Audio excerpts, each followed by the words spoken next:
सबसे commonly ACL ligament टूटता है, एक्स्ट्रा मूवमेंट कम हो रही है, 5 mm से कम हो रही है। तो एज ए जनरल रूल जब ग्रेड 1 या ग्रेड 2 एमसीएल लिगामेंट होता है तो इनका इलाज नया लिगामेंट पेशेंट की ही मांसपेशी से लेके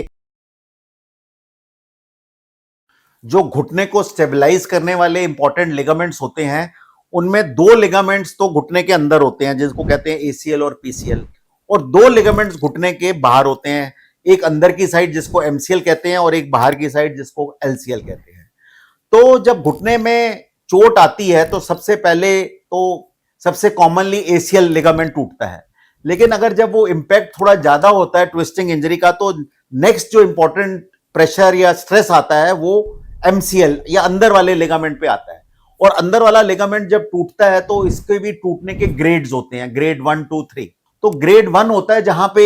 लिगामेंट इतना टूटा है कि घुटना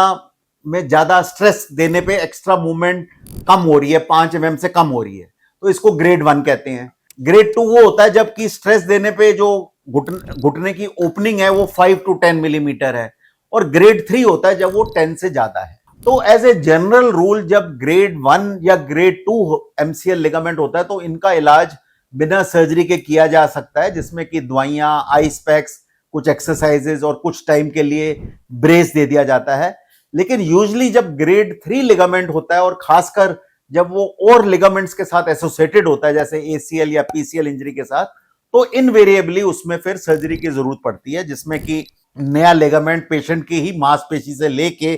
जैसे उसके एमसीएल के 2 बंडल्स होते हैं तो वो दोनों ही बंडल्स अगर टूटे हैं तो दोनों ही बंडल्स को